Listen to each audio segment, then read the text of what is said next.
Jean-Paul Barthoz, bonjour. Vous êtes journaliste, auteur de plusieurs ouvrages sur la pratique et l'éthique du journalisme et aussi militant des droits de l'homme. Alors, au bar de l'Europe, je vous ai servi un verre d'eau bien transparente, inodore, incolore, un peu à l'image de ce journalisme qui se veut objectif. Et puis un verre de vin plus charnel, plus enivrant, à l'image de ce journalisme engagé qui défend certaines valeurs. Vous choisissez quoi ? Le vin.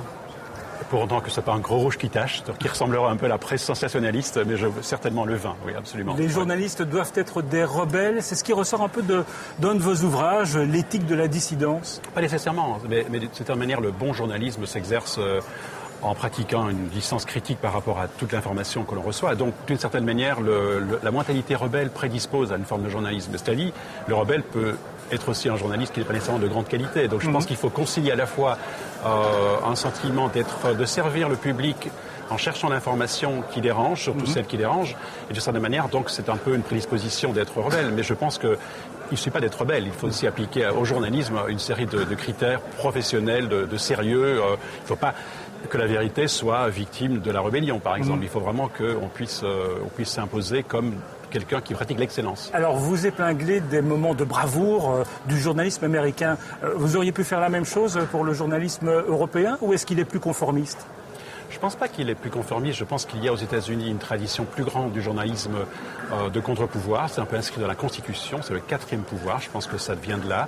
Mais je pense que si aux États-Unis, on a d'immenses exemples de journalisme de contre-pouvoir, de journalisme critique. On a aussi d'immenses exemples de journalisme conformiste. Alors, par exemple, pour la guerre en Irak, la majorité de la presse américaine a suivi comme un seul homme, comme une seule femme, si j'ose dire, la position de l'administration Bush. Donc je pense que ce n'est pas nécessairement une très très grande différence. Je pense qu'il y a aussi en Europe des journalistes qui font leur métier avec beaucoup de sens critique. Je ne pense pas qu'il y ait actuellement réellement un décalage aussi absolu qu'il a pu l'être à certains moments de l'histoire entre le journalisme à l'européenne et le journalisme à l'américaine. Alors, je vous interromps parce que vous le voyez, des petits parasites qui apparaissent ici et derrière ces parasites, quelqu'un qui va vous poser une question, on regarde. Agnès Levallois, journaliste, spécialiste du monde arabe. Jean-Paul Barthoz, je souhaiterais vous poser une question. Nous avons vu l'Europe s'impliquer dans les révolutions tunisiennes, égyptiennes, avec un petit peu de décalage. Nous l'avons vu s'impliquer également sur le dossier libyen. En revanche, sur la Syrie, la réaction a été beaucoup plus tardive. C'est vrai que ce sont des pays avec lesquels l'Europe avait des relations privilégiées, l'Europe qui a soutenu les dictatures représentées par ces pays. Donc, comment qualifieriez-vous la relation qu'entretient l'Europe avec ces pays ? Est-ce que ce sont des valeurs éthiques qui sous-tendent cette politique ou beaucoup plus un principe de réalité ? Réponse ? Moi, je pense que l'Europe est schizophrène de toute manière dans sa pays étrangère, comme le sont en général les démocraties. C'est-à-dire qu'elles sont l'expression officiellement de valeurs, elles s'en réclament tout le temps, les valeurs européennes ou les valeurs occidentales ou les valeurs universelles. Et par ailleurs, elles ont des intérêts. Et le grand débat, précisément, c'est de savoir comment on peut à la fois concilier une politique de réalité, parce que le monde est tel qu'il est, c'est un monde de brut, c'est un monde d'hostilité. Comment faire pour concilier au maximum ses intérêts, qui sont réels, avec les valeurs dont on se réclame. Alors si je prends la question du monde arabe, je pense que l'Europe de nouveau a été schizophrène, en ce sens qu'au même moment, par exemple, où des officiels de la Commission européenne soutenaient des journalistes indépendants, des blogueurs, au travers de certains programmes d'appui à la presse, à la démocratisation, au même moment, les chefs d'État continuaient à s'acoquiner avec Ben Ali, avec Kadhafi et autres. Et donc elle est en train de se racheter, cette Europe, en Libye, par exemple. Je pense qu'elle se rachète certainement dans sa volonté de faire en sorte qu'elle soit dans certains pays arabes, notamment dans le pourtour méditerranéen, qu'elle soit du côté finalement de la liberté. Je pense que là, il y a une convergence, me semble-t-il, entre les intérêts de l'Union européenne et la défense de la liberté, parce que la consolidation de la démocratie est un élément essentiel de la stabilité dans la région, et la stabilité, c'est un des éléments de l'intérêt européen. La stabilité, et c'est là qu'il y a une convergence parfois qui est possible entre les valeurs et les intérêts. La stabilité européenne peut se faire maintenant, non pas par l'appui à des dictateurs, mais peut se faire par l'appui à ceux qui ont été à l'origine de cette rébellion, de cette révolution. Alors, elle s'est beaucoup trompée, l'Europe, notamment en Tunisie, en Libye, on l'a dit. Elle continue à se tromper avec certains pays, avec certains régimes. Mais je pense que l'Europe se trompe certainement à l'égard d'un certain nombre de pays qui sont peut-être les nouvelles puissances émergentes, comme la Chine. Je pense que la Chine, évidemment, est un pays extrêmement important pour l'Europe, à tous les niveaux, mais je pense qu'il reste encore une grande timidité de la part de l'Union européenne. Je pense aussi que sur la question, par exemple, du conflit israélo-palestinien, l'Europe devrait faire davantage preuve de sa capacité à être un acteur qui croit réellement aussi à la possibilité de faire en sorte que ce conflit puisse se résoudre de manière équitable. Alors, la Chine, on va y revenir avec cette question d'un internaute, Robert Verest de Bruxelles.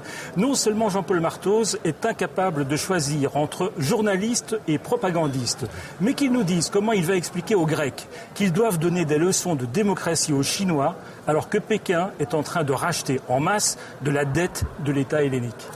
Il n'est pas question de donner des leçons de démocratie aux Chinois, il est question peut-être seulement de relayer cette partie de la population chinoise qui rêve de démocratie, puisque ceux qui nous donnent des leçons maintenant de démocratie, ce sont notamment ces dissidents chinois qui sont actuellement en prison, mais aussi des gens qui ne sont pas en prison en Chine, mais qui se battent pour ouvrir l'espace démocratique en Chine, en sachant qu'à terme, un plus grand respect de l'état de droit, un plus grand respect finalement des libertés, c'est une garantie pour la Chine d'asseoir son développement économique sur une base beaucoup plus forte que sur l'imposition d'un pouvoir autoritaire. Mais quand vous voyez que la Chine aide aujourd'hui une série de pays européens, elle investit, en particulier en Grèce, on l'a dit, ça vous fait pas peur? Ça veut dire que l'Europe n'aura plus ce levier, en quelque sorte, va être plus timide pour faire des reproches à Pékin? Il y a un danger, mais de nouveau, je pense que d'abord c'est une question de fond pour l'Union européenne. Comment en est-on arrivé là?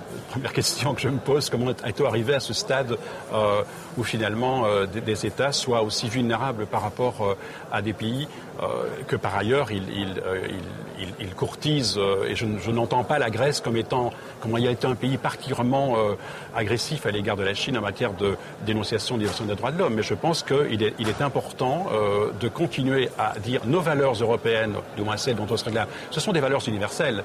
Et donc, d'une certaine manière, on peut concilier de nouveau une politique d'intérêt, accepter ce sauvetage, qui est le mot, de l'Europe par la Chine, et en même temps affirmer ses valeurs. Je pense que c'est extrêmement important de ne pas mettre, comme le disait Chris Patten, qui fut un célèbre commissaire européen, ne jamais mettre son drapeau des droits humains dans une valise. Les Chinois savent très bien comment ils traitent avec l'Europe, et c'est par intérêt qu'ils traitent avec l'Europe. Et si de certaine manière on leur dit, vous savez, on aimerait que vous respectiez le prix Nobel de la paix, par exemple, et que vous le sortiez, parce que c'est vraiment un bel exemple de ce que la Chine est, d'avoir pu produire ce genre de personnalité-là. Je pense qu'il faut oser le dire et que les Chinois comprennent que d'une certaine manière, ça ne met pas du tout en cause leurs intérêts. Merci Jean-Paul Marthoz d'être venu au bar de l'Europe. Prenez ce verre de vin et moi, je resterai neutre.